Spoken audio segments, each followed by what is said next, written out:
Thanks so much, Kelly. Well, we are live here this morning in Tifton at J&J Weight Room because after 2 days of Chick-fil-A, I think we need to work out a little bit. We are talking about your very first 5K. Whether you're an avid runner, we've got some tips, or again, just starting out, we've got some great tips, and it doesn't just involve running. We got to work the core, work the legs, and we'll give you some injury prevention tips. That's all coming up live here on Good Day in just a few minutes.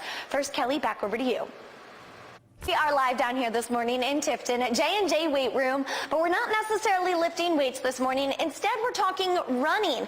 Although we've got our running shoes on this morning, we're actually going to be doing some other movements to help you become a stronger and a faster runner. I'm here with Reggie this morning, who is a personal trainer here at this weight room. And Reggie, why is it so important not to just go out and run as fast as you can or as long as you can? Right. You want to strengthen all your muscles. Running is a great cardio exercise, but there's more to the mix than just cardio. Sure. You want to strengthen the muscles that you're using so you can be a bigger, faster runner. I love it. So we've got some of those movements, but again, running, very cheap. Yes. All you need is a pair of sneakers. You want to make sure you got proper shoes. You know, I have my preference. Mine is Nike. But, you know, you have a lot of different other shoes. Sure. Just pick the one you know, want to roll with, and there you go. That'll be a good selection. Okay, but we do have a few workouts, yes, or I guess some movements that we yes, want to use, and this does involve a bit more equipment. Yes, this is a medicine ball. It's about $20. This is also my best friend that you're going to get to know. Oh, can't wait this morning. We're going to start off with the great exercise I like to use. It's a full body exercise. It's a split squat with the ball toss. So we're going to start off with our left foot forward, our right leg in the back.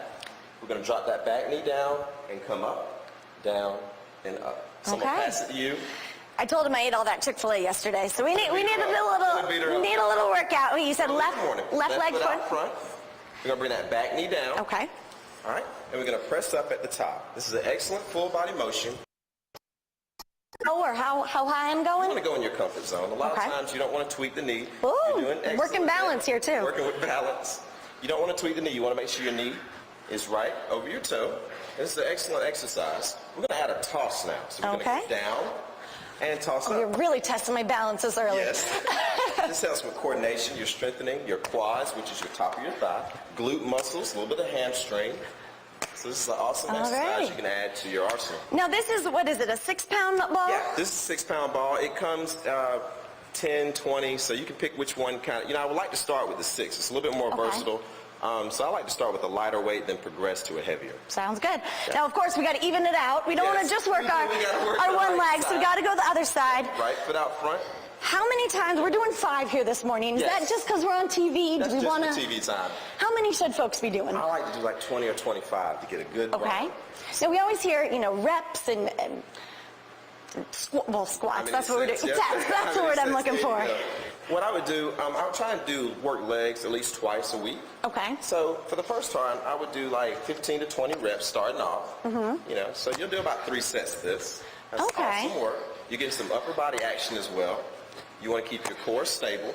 Every exercise can be an ab exercise. Decided to add an extra one in there. Sorry. It's because he's working me hard this morning. But what muscles were we working here? You mentioned quads, hamstrings. Full body. When you're going down, you're working your quads, your hamstrings. You're pressing back up. You're using your upper body, your biceps, chest. This is hitting it all. Love it. Not too hard. Working off that Chick-fil-A. We've got to use this contraption. This is my other friend. That's coming up a little bit later here on Good Day. Kind of looking like a piece of torture device or something.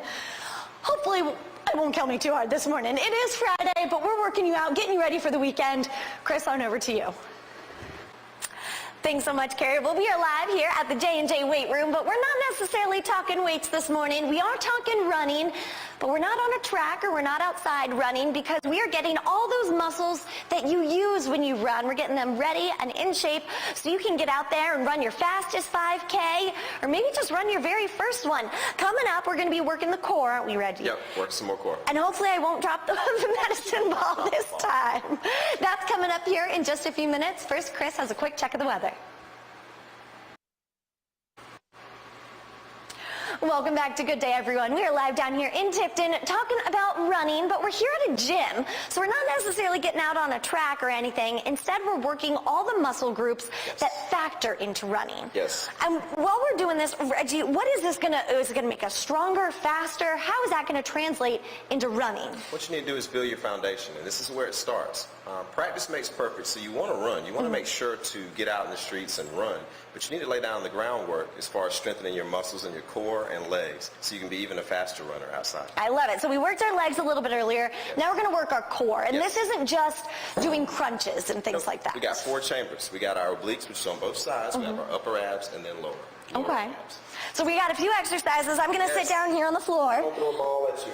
Okay, don't hit my face now. Okay. I'm trying not to mess up the goods. Okay. You're going to start with the ball. Okay. What you're going to do is recline back to where your abs are engaged. You're going to toss it to me.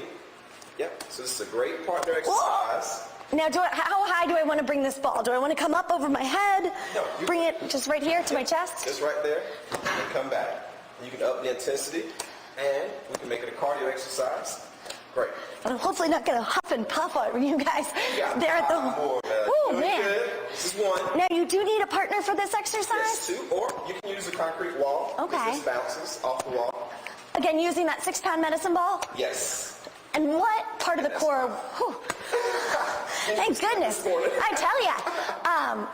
How many of these did you say we want to do? Oh, we're not going to allow. You can do about 40 to 50 of these, depending on how you feel.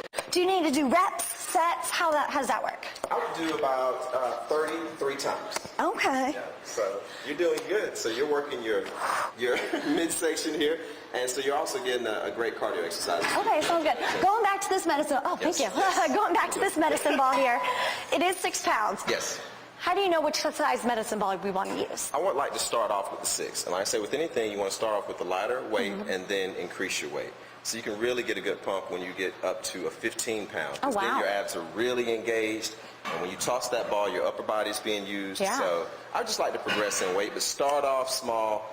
Grow to big. Don't want to injure yourself or anything. No, again, you mentioned the arm workout. We were working the core here, but... The core is very important. You want to keep your posture when you're running, and that's that's your center, that's your universe. Okay. You want to make sure you have good form when you're running, because when you start slacking in your form, that's where injury can happen. So you have a strong core, your posture stays tall while running, so that's an important part of running. It's not just your legs. Okay. You work a full body. Sound great. We got a full body workout, and coming up here in just a few minutes on Good Day, we've got this contraption. Yes. And if you want to laugh, I have tried it out, got a little lesson. Yep. And you will most likely be laughing when I try and get on this thing. That's coming up here live on Good Day in just a few minutes. Thanks so much, Chris. Well, I know all morning we've been talking about running, but right now we're going to transition and we're going to climb a mountain. Isn't that right, yes, Reggie? We're going to do some mountain climbers on my TRX here. So. Oh, boy. Okay, so you strapped in. First I want to talk a little bit about this. This actually was invented by the Marines. Yes, most definitely. A lot of times when they were on site, they didn't have weightlifting equipment, and to keep morale up, what they started using is their parachute straps. Oh, neat. So we strap these to branches, and they can also get a good workout wherever they're at in the world. So this is an awesome tool. Love it. Represented on the Good Day Morning Show. All right, so now we're gonna get all strapped in. Yes. And we are gonna do these mountain climbers here. We're taking it a step up today. Okay, and this is the part that everyone there at home is probably going to laugh. Yes, you'll do awesome. Okay, so we're just hooking in my feet here. Yep. And then the normal mountain climbers, you just kind of sit in a push-up position and bring your feet in and out. Yes, but this is going to make sure your abs are engaged the whole time. So there's no rest for the weary. Get ready, guys. Okay. The knees come up off the ground. We got our mountain climbers. We're bringing our knees into our chest. Okay. Let's get it one after the other. This is so hard. This morning. Now, how high do I want to bring my knees? Just like that. You're doing an awesome pace there. And now, making sure your abs are engaged. Do I want to pull my abs in? I need to remember to breathe. Whew. Wait, I don't think we get Just trying to breathe. Give me 5 more. 1, 2, 3, 4, and 5. Now we're going to bring both knees in for a full crunch. Okay. We got 6 of them. This is 1, 2. We got 3 down, 3 to go, Mel. Let's work. 1, 2, and she's getting yelled at. It's so hard. So what did that do when it comes to running? Why is that so good? Well, you want to keep your core stable while you're running, and this is an awesome cardio exercise as well. You up that intensity. No kidding. Already sweating, so this helps. Crazy. Okay, now when we're talking about medicine balls, I'm going to get unhooked here. Yes. Because we can do things at home with, maybe. Yep. Got a little ambitious there. We can do things that, maybe you have just a big weight there at home. Maybe it's a bag of flour. Yes. How can we do something like this? at home. You have to come see me. Okay. This is my secret weapon with this, but there's so many tools to get fit. There's no excuse. You want to get out and start running, just hit the streets. Practice makes perfect. And come to your local gym. There's a lot of equipment here, leg press, squats. This all can get you ready for your first time 5K. There you go. Again, we are talking about running, but we want to make sure that you are safe when you're running. So coming up, I'm going to try and catch my breath. So coming up a little bit, we're going to be talking about warming up, cooling down, and what happens if you do get injured, and when you need to go see a doctor. Right. Because we don't want shin splints, torn muscles. We don't want anything like that. No, definitely not. Whether it's your first 5K, you're training to run a marathon, we've got you covered here on Good Day. That's coming up here in a little bit. First, Kelly, back over to you.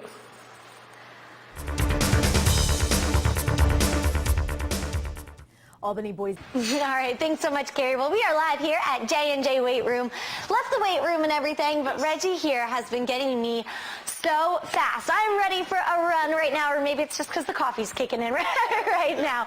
But coming up, we are going to be talking about injury prevention, stretching, warming up, pre-race meals, how much water you need to drink. We're going to get that all covered for your very first 5K, or maybe just trying to just get out there and run. We'll talk all about that. Welcome back to Good Day, everyone. All morning long, we've been talking about some great running tips to get you stronger, faster, and ready for a great long run.